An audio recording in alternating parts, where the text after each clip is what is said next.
Bismillahirrahmanirrahim. Assalamualaikum warahmatullahi wabarakatuh.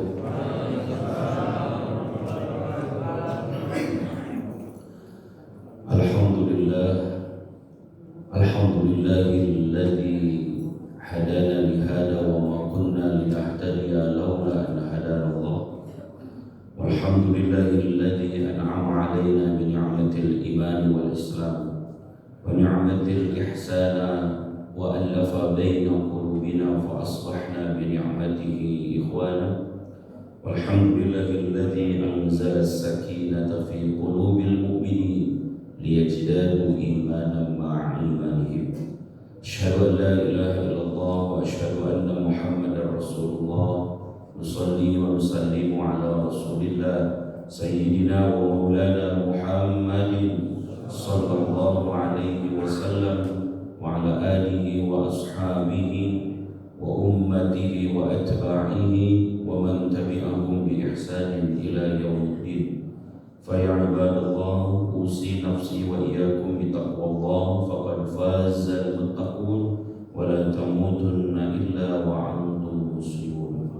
Faqala Allah ta'ala fil Qur'anil Karim, bismillahirrahmanirrahim, innallaha wa malaikatahu yusalluna 'alan nabi ya ayyuhalladzina amanu sallu 'alaihi wa sallimu taslima.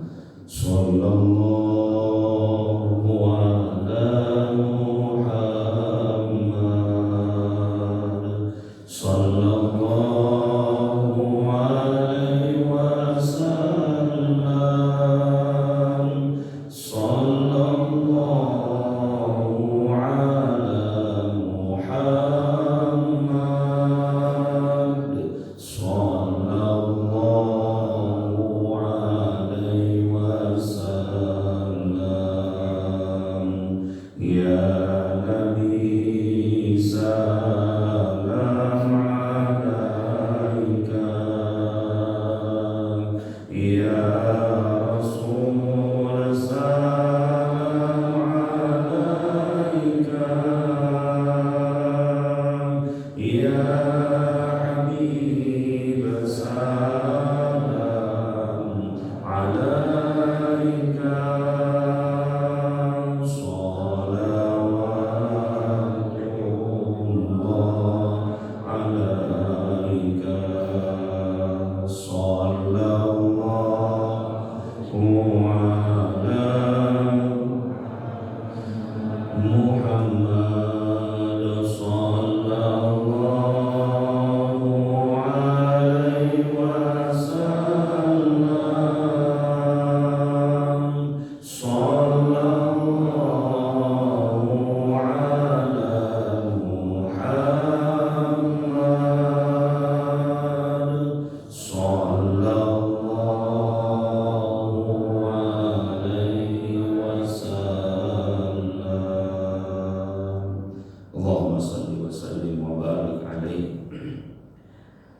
Yang saya muliakan, saya hormati pengurus Masjid Baitur Rahim, para penasehat, para sesepuh, para orang tua, para guru, para imam yang sangat saya taati, saya muliakan. Bapak Ibu hadirin jamaah taklim subuh yang insya Allah seluruhnya tanpa terkecuali dirahmati, dimuliakan dan berada dalam ridho Allah Subhanahu wa Ta'ala. Apa kabar semuanya? Alhamdulillah. Terima kasih subuh ini sudah berkenan duduk sebentar seusai sholat subuh sambil menunggu waktu isra. Kita duduk dalam majelis ilmu, mudah-mudahan luruskan niat duduknya kita bersama di majelis ini bisa memberikan kebaikan dan insya Allah pahala besar di hadapan Allah, dengan semua janji yang Rasulullah SAW sampaikan bagi mereka, keutamaan duduk dalam majelis ilmu, dari mulai keutamaan waktu yang sedang kita jalani, amalan yang kita kerjakan di waktu ini, insya Allah menurut keterangan baginda Nabi berpahala sejajar dengan pahalanya haji dan umroh yang sempurna. Duduk di majelis ilmunya insya Allah bagaikan duduk di taman-taman surganya Allah,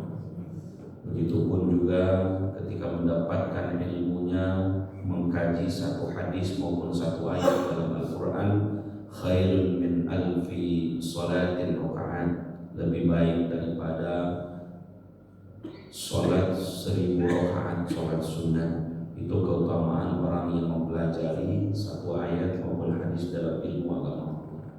Pun demikian, kebersamaannya duduk di majelis ini dengan teman-teman kita akan jadi asbab Allah kumpulkan di surganya nanti. Bahkan dalam satu riwayat, duduknya Bapak Ibu di majelis ini akan berimbas kepada orang-orang terdekat.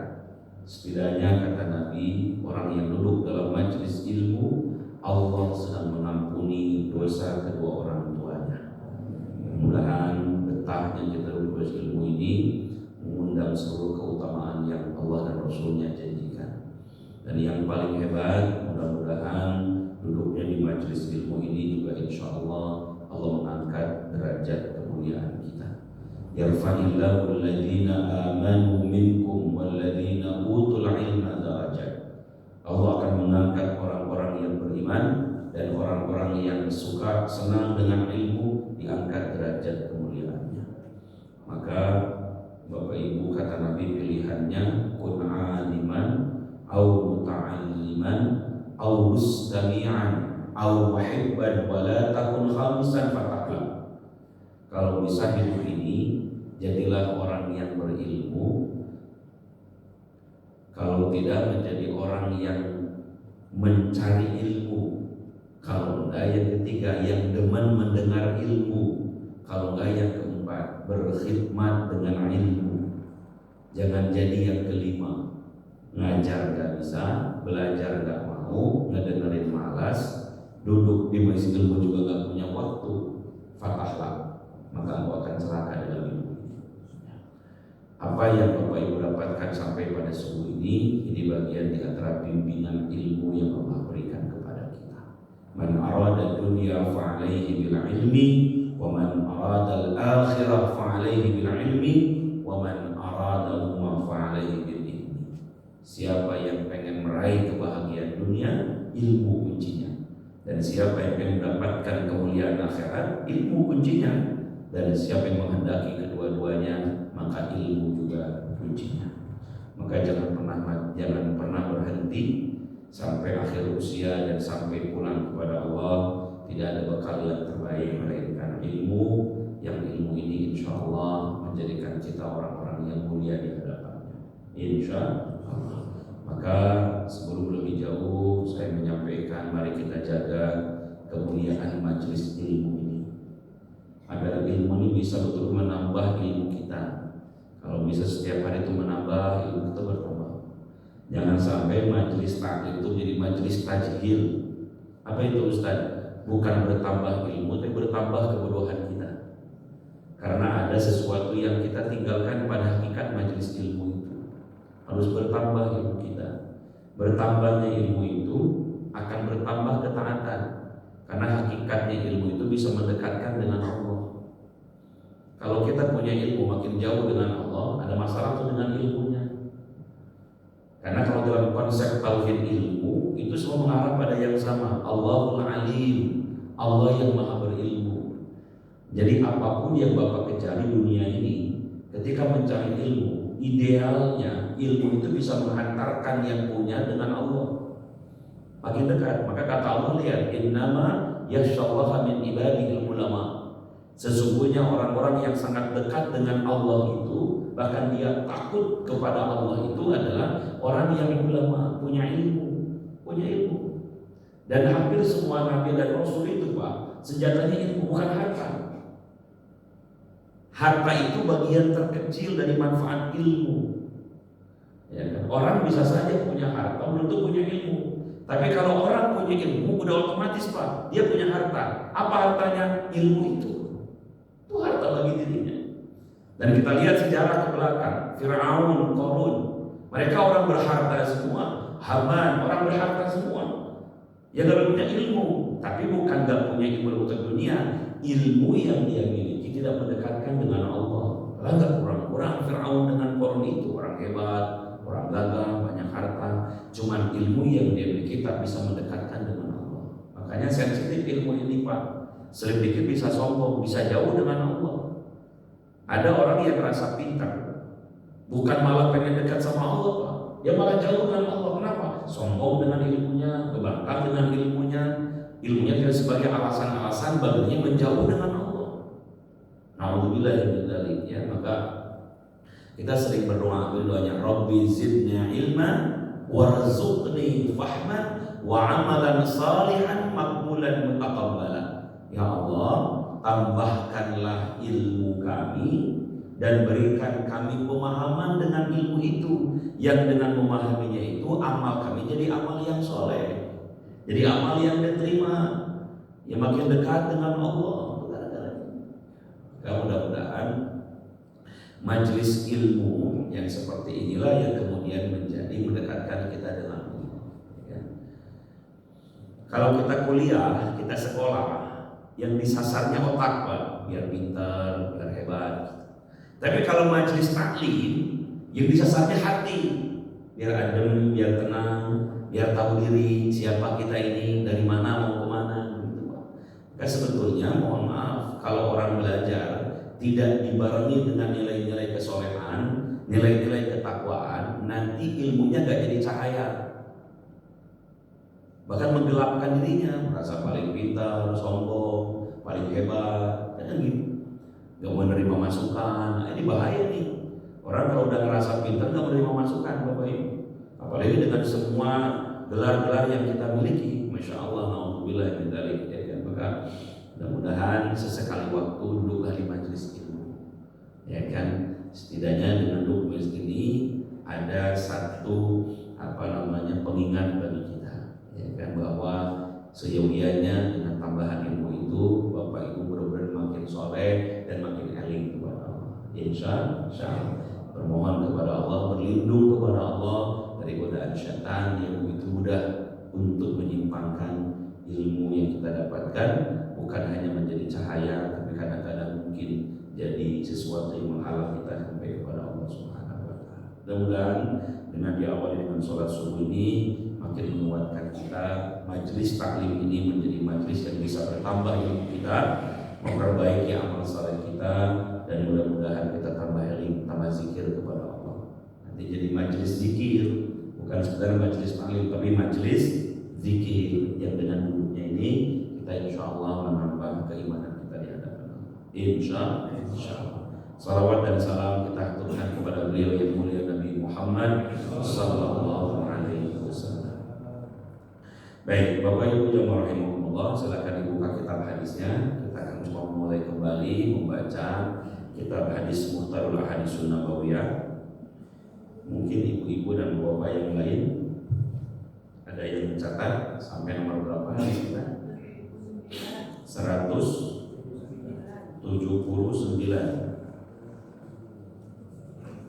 179.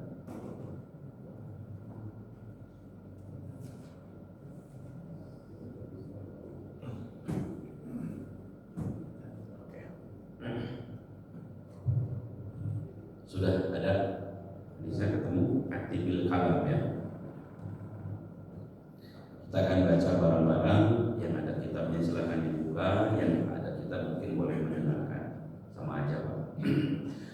Bismillahirrahmanirrahim. Qala Rasulullah sallallahu alaihi wasallam, atibil kalama wa abshis salama wasiril arhama wasalli bil laili wan nasu niyamun thumma udkhulil jannata bisalamin. Rawahu Ibnu Hibban an Abi Hurairah. Qala Rasulullah sallallahu alaihi wasallam, Rasulullah bersabda, atibil kalam, atibi perbaikilah, al-kalama ucapan-ucapan, wa abshis salama, wa abshi dan tebarkanlah as-salama ucapan-ucapan salam, wasili dan sambungkanlah al-arhama kasih sayang kekerabatan, wasolli dan sholatlah bil-laili di waktu malam, wan nasu dalam kondisi manusia niyamun sedang tidur, summa kemudian udkhulil jannata amalan itu akan memasukkan ke dalam surga bisalamin dengan selamat bahkan tanpa hisab di hadapan Allah.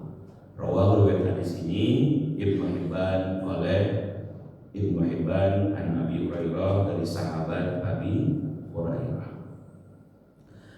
Bapak Ibu pemirsa jamaah rahimakumullah yang Ustaz hormati Ustaz muliakan, hadis ini secara singkat menganjurkan kepada kita beberapa amalan yang amalan itu ternyata memudahkan kita masuk ke dalam surga. Banyak amalan-amalan yang Rasulullah berikan keterangan termasuk dalam Quran yang kadang amalan itu ringan kita kerjakan, cuman kadang-kadang malas aja Pak. Ya kan? Nah hadis ini lebih khusus menyampaikan kepada 4 amalan orang yang bisa memasukkan ke dalam surga begitu dengan ringan, dimudahkan Allah dengan selamat. Apa 4 amalan itu? 1, atibil kalam, berusaha untuk memperbaiki ucapan-ucapan lisan kita. Ya kan? Betul, kita sadar bahwa ucapan lisan itu sesuatu yang ringan untuk diucapkan, tapi kalau kita tidak memperbaiki dan tidak menjaga, tidak sedikit banyak orang yang luka hatinya gara-gara ucapan.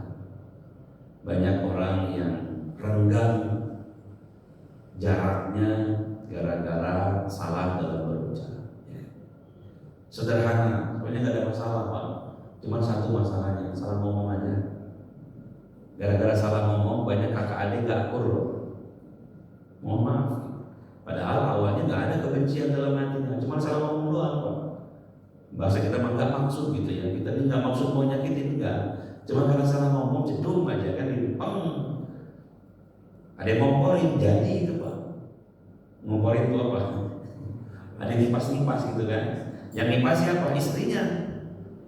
Jadi berantem kakak adik itu dikipasin sama istri ya kan? Atau sebaliknya dikipasin sama suaminya. Jadi berantem tuh istri kita sama adiknya bahkan tidak sedikit banyak yang berantem anak sama orang tua gara-gara dikipasin sama sebaliknya ya kan? Atau tetangga, Masya Allah.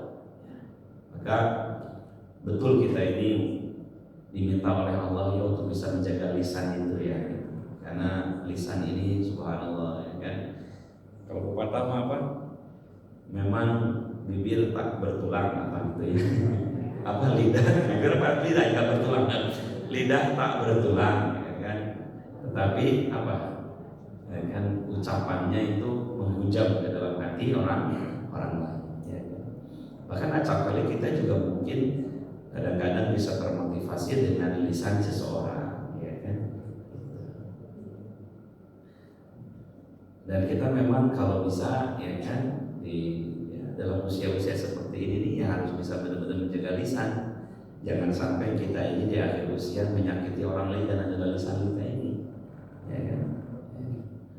Makanya apa tuh, diam itu emas katanya kan. Diam itu emas. Dalam konteks apa? Ya dalam konteks kebaikan. Kalau kata Profesor Quraisy begini, tidak semua harus kita sampaikan kepada orang lain.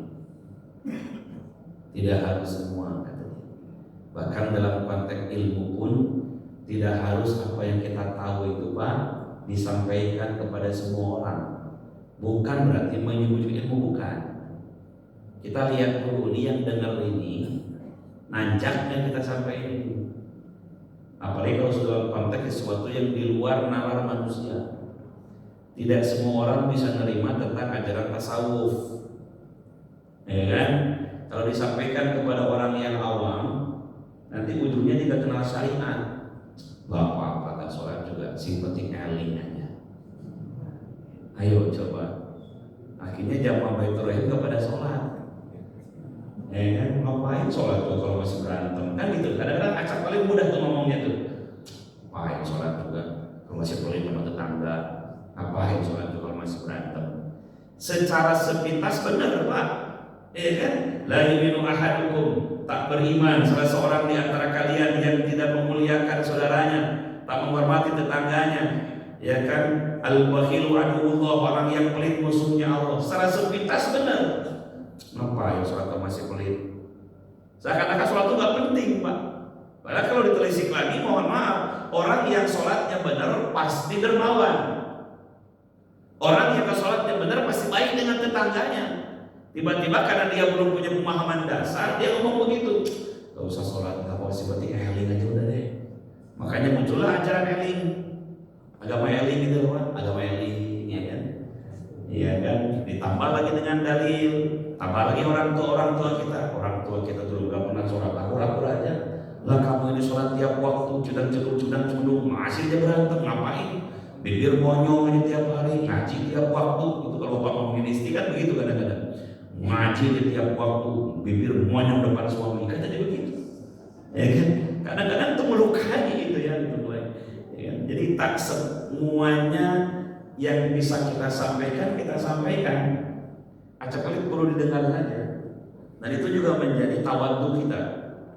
Ya kan?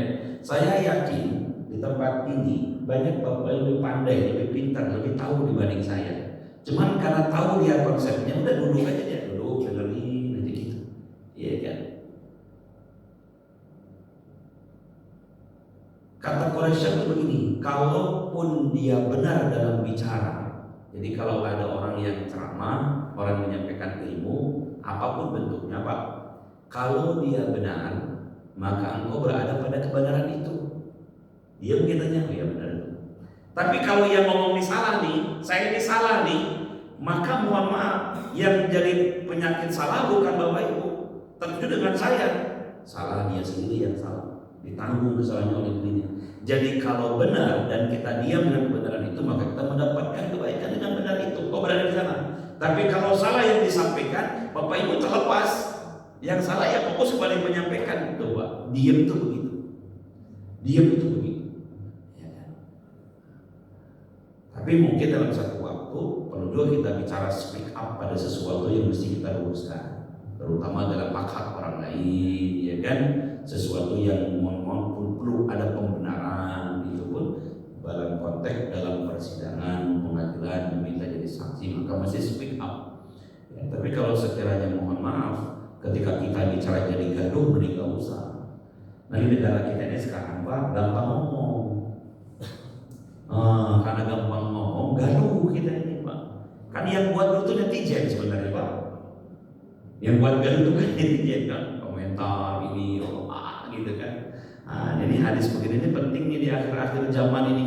Atibil kalam, perbaiki ucapanmu. Sekarang ucapan berubah jadi tulisan, komentar, ya kan. Gitu kan.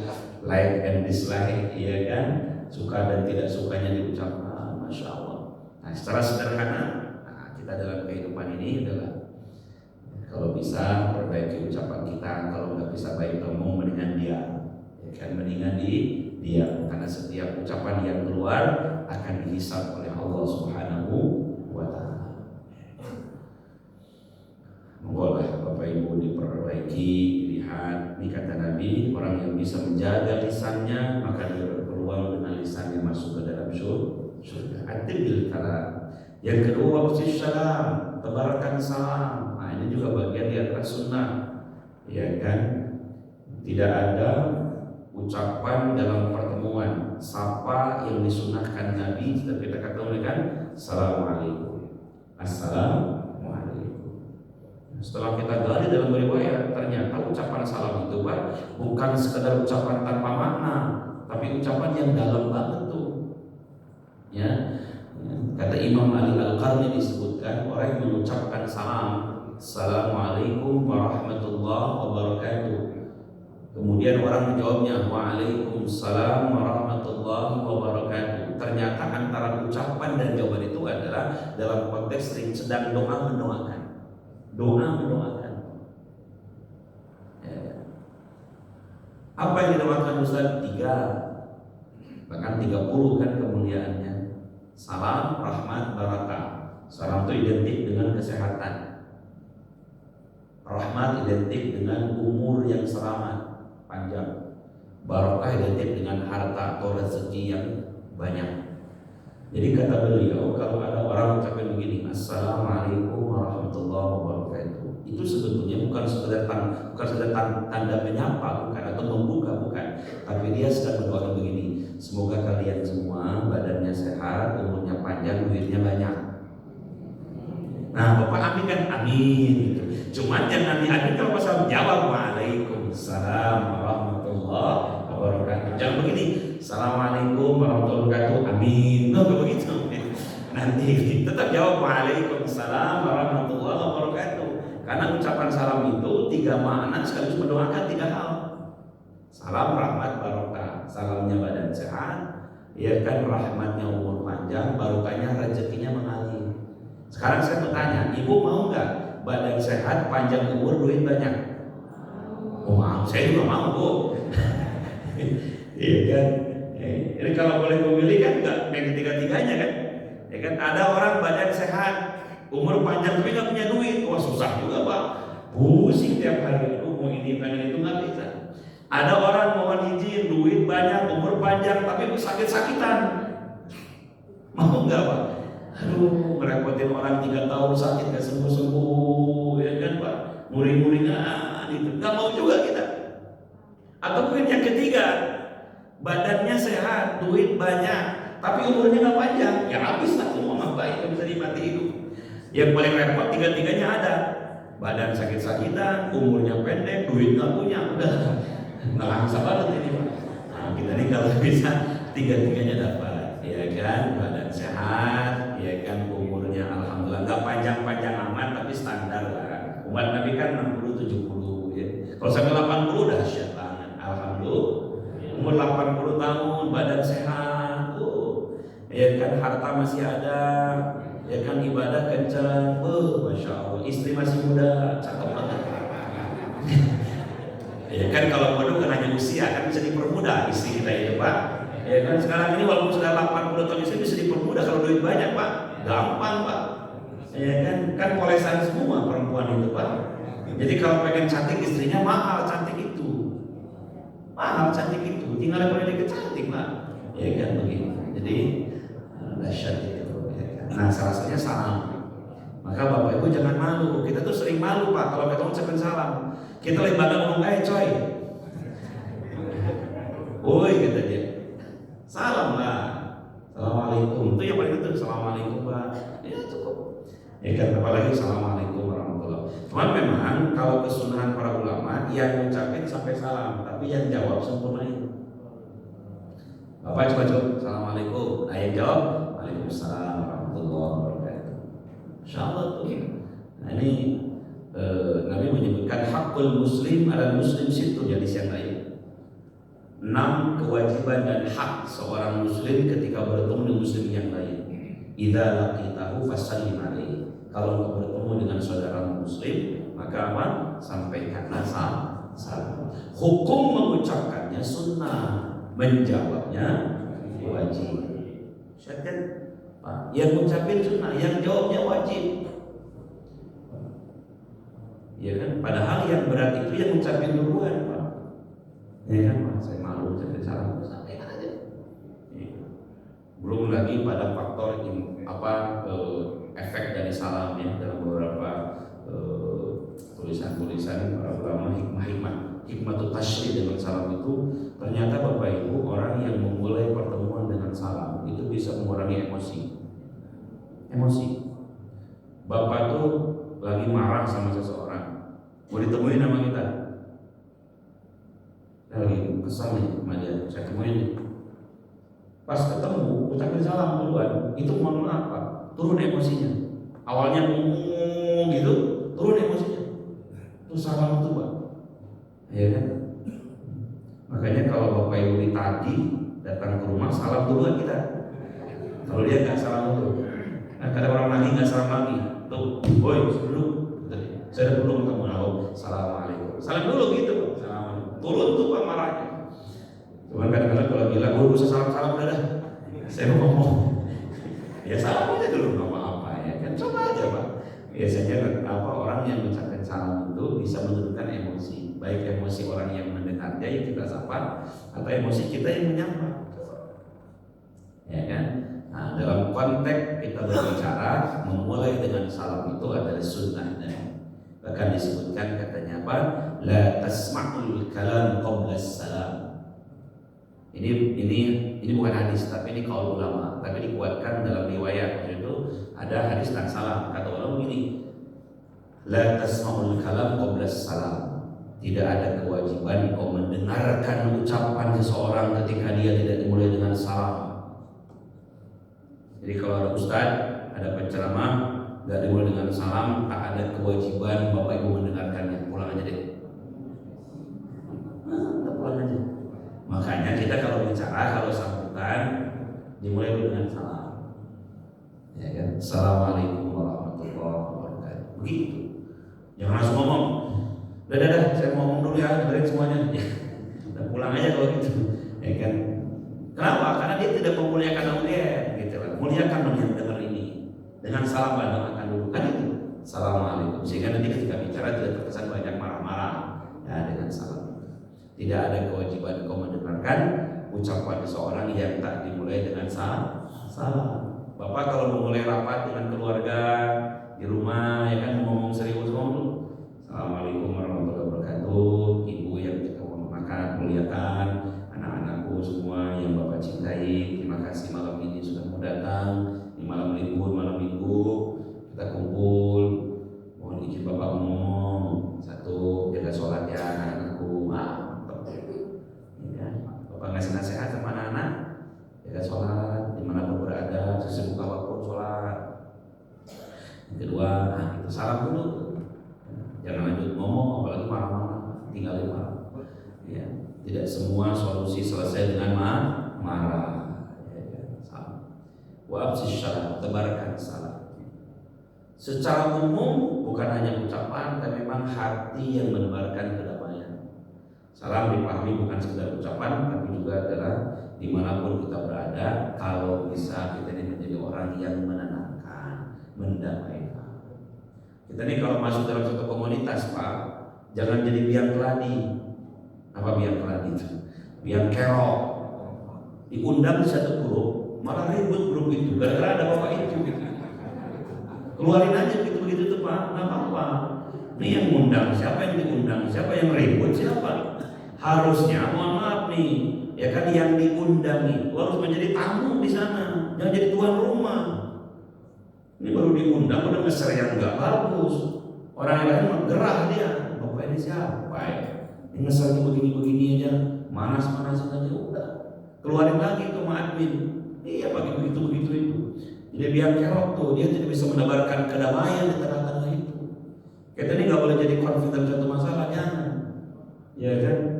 Yang namanya duri apa duri itu? Duri racun itu pak. Itu nggak boleh dalam hidup kita. Duri itu bukan sekedar di perjalanan, masuk dalam komunitas, ada masuk duri, kacau kita semua pak. Ya kan? Apalagi mau sudah perbedaan politik, perbedaan suku dan ras, wah itu kacau itu. Kita udah ngalamin itu kan, zaman-zaman kampanye pilkada itu, apalagi zaman waktu pemilihan presiden, hantam ini. Ternyata sekarang yang kepilih adalah orang yang memang dulu bermusuhan, sekarang bersahabat. Itulah dunia. Dan yang dulunya bersahabat sekarang bermusuhan lagi. Itulah dunia. Yang ribut siapa? Kita netizen ini. Ribut aja. Nggak ada untungnya bagi kita. Nah, begitu pun dalam satu komunitas, ya kan? Grup masjid sudah. Ya kan? Kita kalau diundang bisa bersyukur. Jangan ngeser-ngeser yang kira-kira buat kusut masjid itu. Iya pak, saya pernah nyelesain pak satu masjid yang sedang berantem jamaahnya pak. Dan itu nggak ini ya, nggak sepiran, itu nggak bukan karena masalah besar pak, ya kan? Karena ngeser masalah karpet doang tuh, pak. Ya kan? Dia ngeser tentang arah kiblat. Dia bilang, oh ini nih, bahwa arah kiblat itu adalah rukun dalam sholat, sesuai harus menghadap ke arah kiblat gitu kan. Dia bilang kiblat masjid kita itu nggak sesuai, ribut pak di grup itu, ribut di grup itu pak. Yang orang tua nggak terima, ya kan. Yang memang pemahamannya baru mulai menyalah-nyalahin. Besoknya pas ke masjid ada yang memindahin karpet. Dia nggak terima pindahin lagi karpet. Ujung digulung karpetnya, nggak ada karpet lagi. Masya Allah, aduh dari itu. Ujungnya makanya ribut. Panitia ketua masjid ngomong di grup itu, Assalamualaikum, mohon izin karena kesibukan saya mengundurkan diri dari ketua masjid itu. Wah, ya Allah, gue kayak itu tuh pak. Terus saya tanya siapa awalnya, dari sini nih awalnya. Oh ternyata memang orang ini baru diundang, dapat pemahaman baru bahwa agama baru, bukan agama baru masuk ke masjid, masuk itu. Wah, cerah-cerahkan pak, sampai setinjuan itu pak, sampai setinjuan pak. Kalau ngadu dalil nggak apa-apa, ini ngadu fisik pak.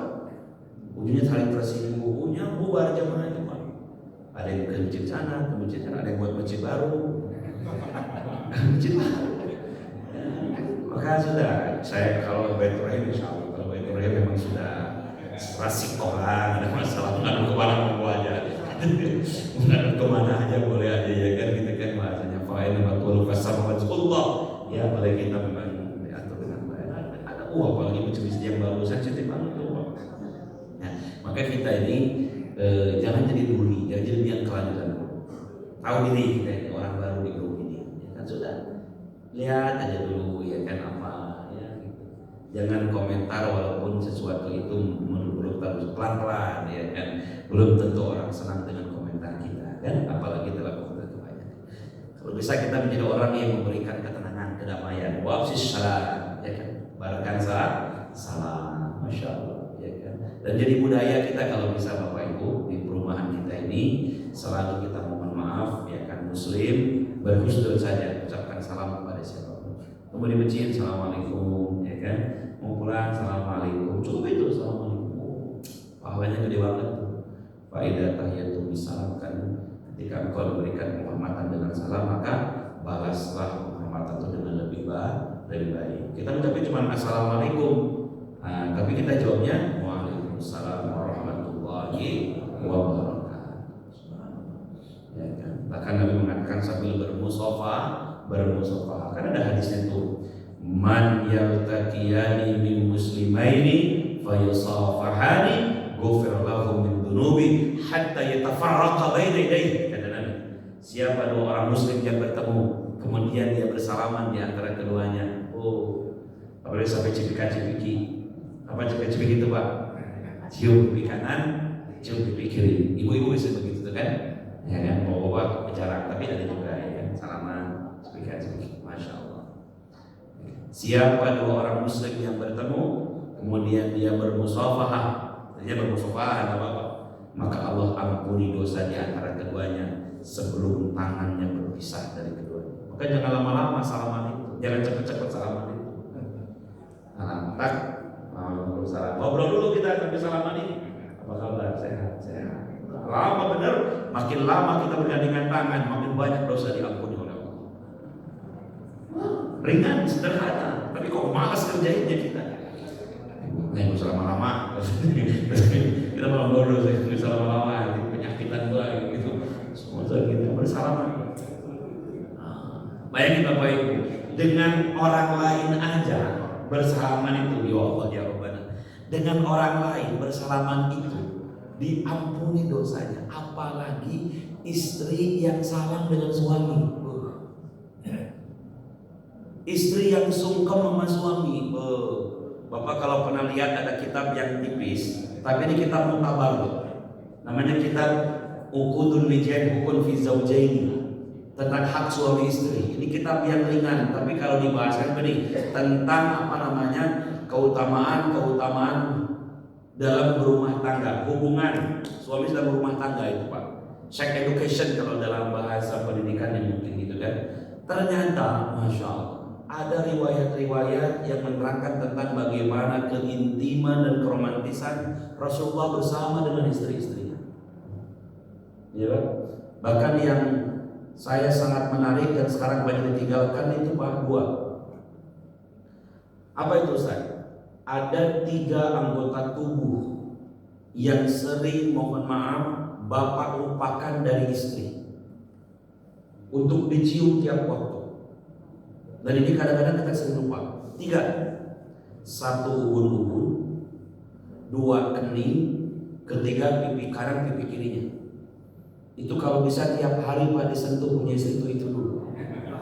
Itu yang paling ringan Pak, belum yang lain itu. Itu dulu tuh.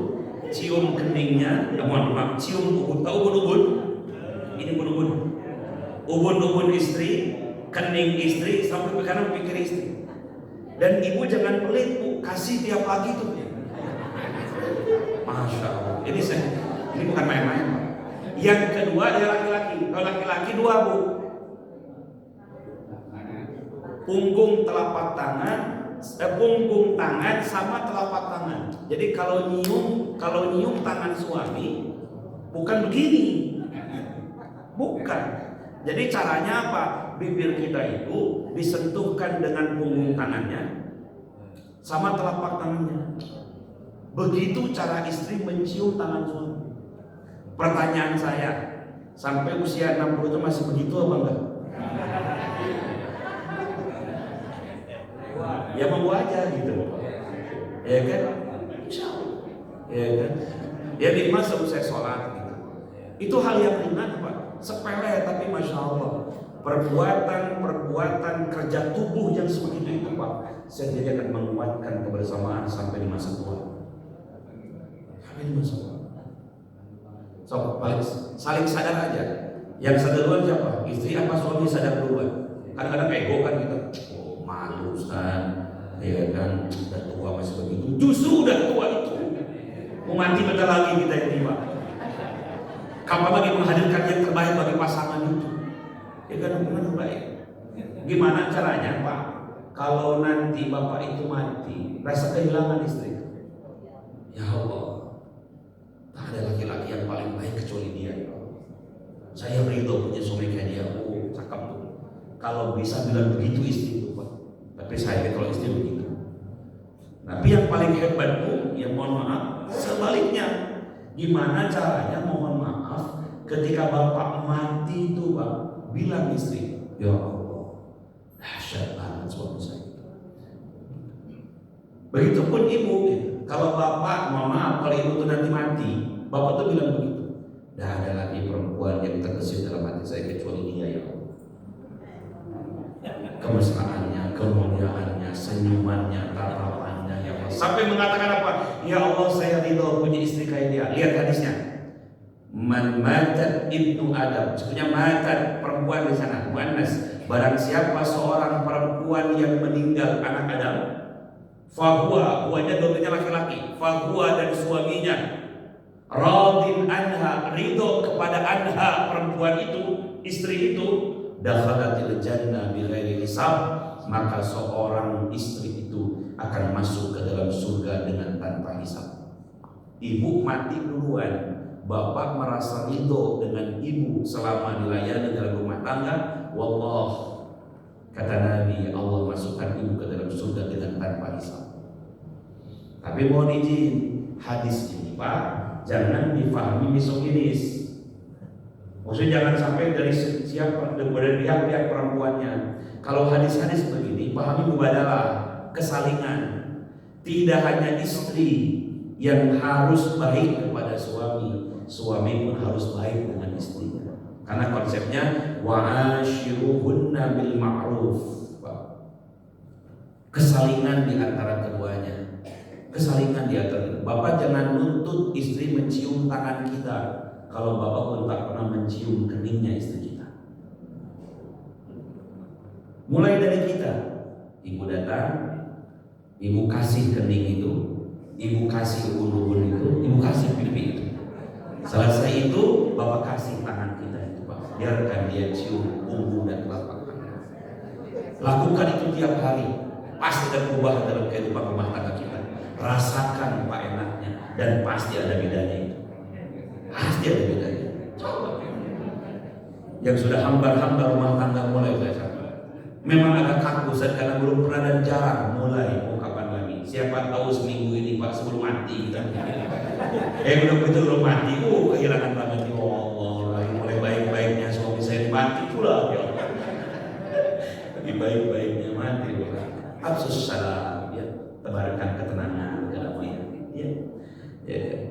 Di depan orang saja kita harus menenangkan. Apa di rumah tangga? Tenang. Gimana caranya? Kalau Bapak bisa betah di rumah, Bu. Betah di rumah Bapak itu. Kenapa? Lihat Ibu senyum terus sih. Betah di rumah itu Pak. Ini mah buat sedikit ke masjid lagi. Bukan mau ibadah apa enak lihat istri. Allah karim kok sebegitu ya.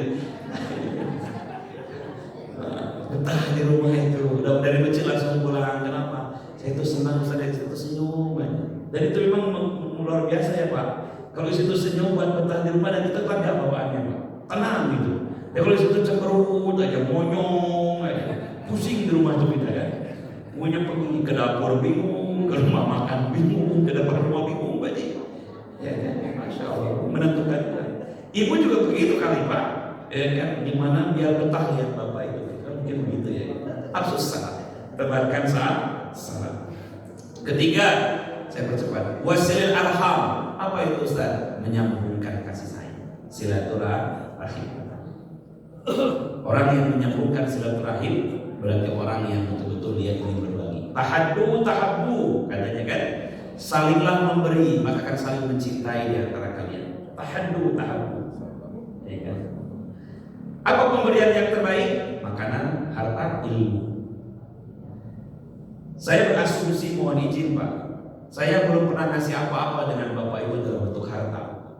Saya berasumsi, saya belum pernah memberikan makan Bapak Ibu. Tapi saya yakin Bapak Ibu mencintai saya. Kenapa? Karena saya ngasih ilmu.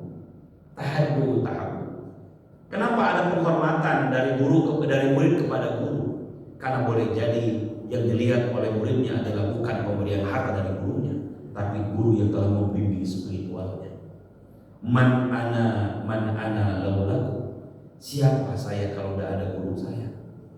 Pembimbing spiritual. Bapak mungkin dulu punya guru yang hebat, yang bisa membuat Bapak seperti ini. Kita ini tidak jadi seperti kalau tak ada guru kita.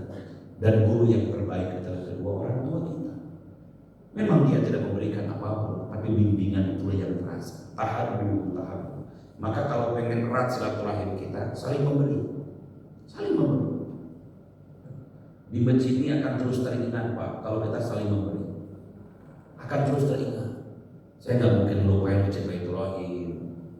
Kenapa? Tiap kurban makan dagingnya, tiap zakat saya dapat, tiap ada acara saya diundang. Nggak mungkin dilupakan. Kenapa? Tahabbu, saya memberi Pak. Kecintaannya akan dahsyat karena sering memberi. Kebersamaan ini akan terus terjaga kalau kita saling memberi. Saling memberi, maka akan saling mencintai. Saling mencintai akan tersambung silaturahimnya. Baru ketemu tadi pagi, maghribnya udah WA. Apa kabar kamu? Karena ketemu tadi maghrib, tadi pagi WA lagi dia. Kenapa tadi? Nyatu hatinya. Tapi kalau hatinya nggak nyatu, mohon maaf Pak, 3 tahun nggak ketemu cuek-cuek aja. Nggak negor-negor lagi. Kenapa? Nggak ada tersambung hatinya Pak. Tapi kalau hati sudah tersambung, 2 menit pisah, sampai ketemu lagi Pak. Kan begitu orang yang saling mencintai itu begitu, yang syakah dalam mahabbah itu begitu kan. Baru tadi ketemu kita ini, malah udah janjian lagi pengen ketemu lagi. Kan itu orang pacaran ya Pak ya. Para pacaran mereka begitu. Tadi pagi udah jalan, baru pulang sore, udah maghrib WA lagi. Apa kabar kamu? Kirim fotonya, ya Allah ya Rabbana. Itu musyakoh tuh begitu. Kalau ditarik dalam konsep ibadah begini, baru selesai sholat subuh udah nanya, duhur jam berapa? Baru aja subuh udah nanya, duhur jam berapa? Kenapa?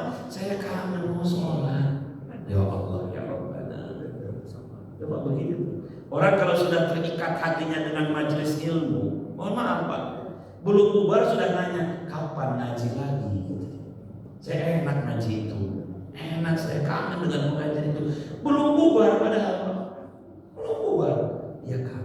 Tapi kalau orang nggak suka, belum aja ketemu, udah ngomong. Ada orang tua datang ke rumah. Bapak Ibu sehat-sehat. Jam berapa datang tadi pagi? Kapan mau pulang lagi? Belum udah nanya kapan pulang. Berarti dia nggak senang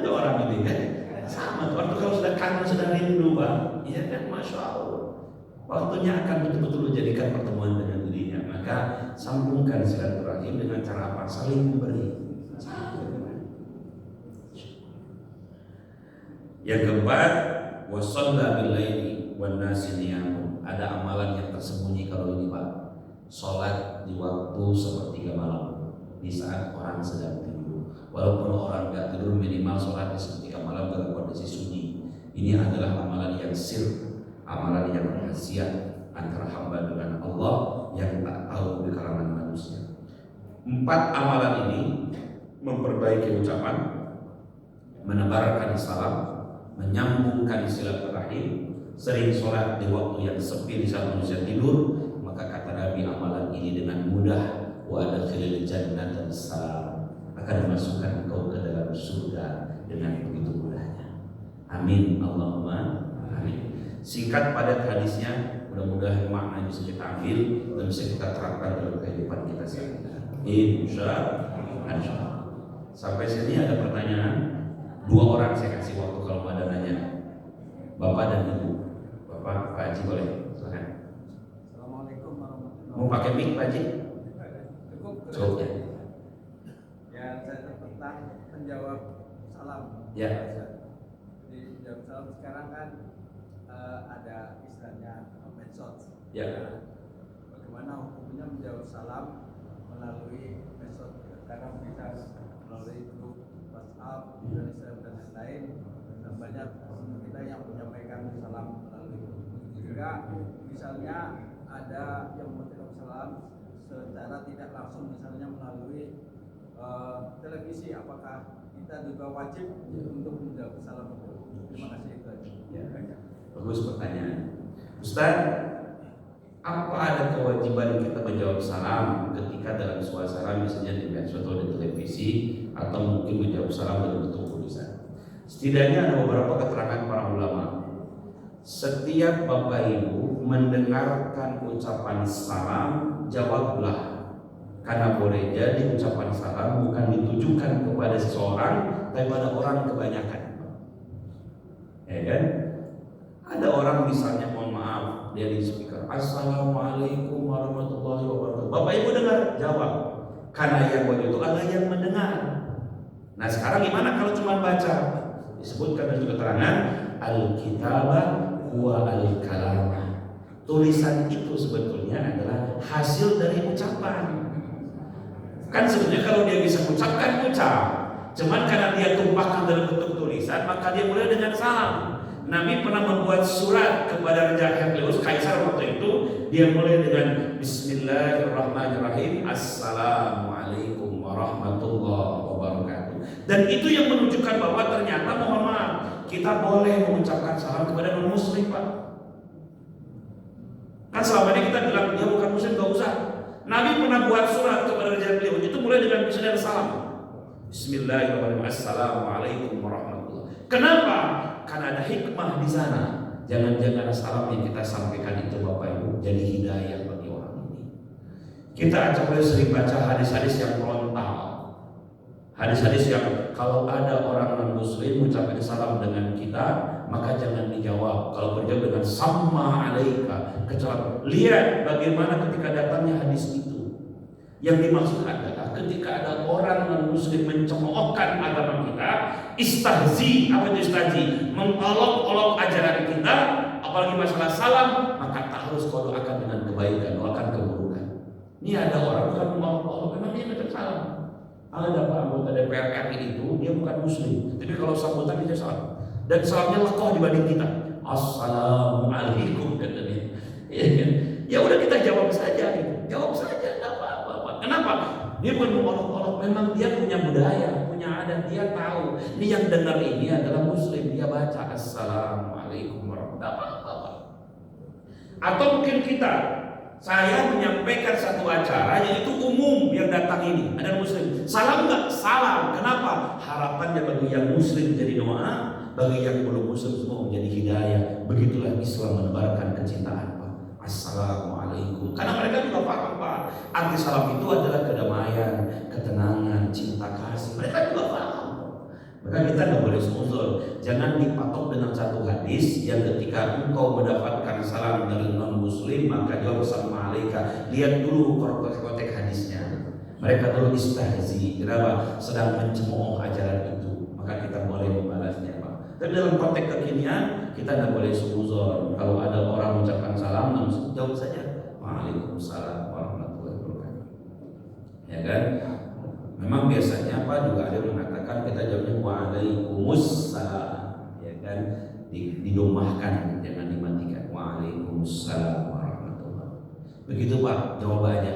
Mau ucapan, mau perkataan, mau tulisan, termasuk di TV di mana Bapak dengar orang salam, jawabannya Waalaikumsalam. Kan gitu kan? Karena bisa begitu. Ucapkanlah salam kepada orang yang kau kenal pun yang tidak kau kenal. Ya kita di TV kan dengar orang ceramah kan kita nggak kenal, tapi kita nggak dengar kan udah Waalaikumsalam warahmatullahi wabarakatuh. Gitu lah Pak, sama sampaikan. Ya kita nggak kenal. Itulah kewajiban kita. Setiap orang Assalamualaikum, Waalaikumsalam. Jawab Pak. Kewajiban kita selagi mendengarkan salam, jawab salam. Cukup? Ya, Ibu silakan. Waalaikumsalam. Amin. Itu pahalanya yang jauh itu 40 kebaikan. Ini perlu disampaikan untuk motivasi, Ustaz. Dia boleh salam 20, yang jauh 40. Oh iya. Ya, ini paling motivasi. Iya. Salam, Pak Kamal salam sepi nggak dijawab. Padahal 40 kebaikan itu. Oh, Masya Allah. Nah, ini perlu disampaikan maaf. Iya. Ya, makasih. Baik. Dalam kitab Fadhul Amal disebutkan orang yang menjawab salam itu 30 kebaikan bunda. Kalau kita jawabnya Waalaikumsalam 10. Kalau jawabnya Waalaikumsalam warahmatullahi wabarakatuh 20. Kalau jawabnya Waalaikumsalam warahmatullahi wabarakatuh 30 hasanah, 30 kebaikannya, 3 jaminannya, sehat badan, panjang umur, murah rezeki. Yang saya punya awal tadi itu. Makanya kalau ada orang benar, ketika orang mengucapkan salam, kalau dia nggak jawab, hilang tuh 30 kebaikan itu, hilang jatah doa itu. Ya, kan? Maka tebarkanlah salam, jawablah salam. Sekalipun hati sedang gelisah, jawablah salam dan mengucapkan salam dengan kita. Kita sedang benci sama orang itu, tiba-tiba dia salam, jawablah. Siapa tahu kebencian itu kan ditutupi dengan ucapan salam. Acap kali kebencian di hari ini jangan-jangan akan jadi kumpar kecintaan di waktu yang akan datang. Dulu benci ya bapak ini, sekarang jadi senang bapak ini ya. Atau sebaliknya, ketika kita cinta sama seseorang jangan terlalu khawatir nanti jadi kebencian bagi dirimu dan berantem dengan bapak ini. Ya kan, ucapan salam, sebarkan salam itu 30 kebaikan Allah janjikan bagi mereka orang yang menjawab salam. Cukup? Sudah jam 6:04. Semoga ada manfaatnya. Ustaz mohon maaf kalau ada kata yang kurang berkenan atau mungkin yang terkesan menggurui ajaran. Subhanakallahumma rabbana wa bihamdika asyhadu an la ilaha illa anta astaghfiruka wa atubu ilaik. Walhamdulillahirabbil alamin. Assalamualaikum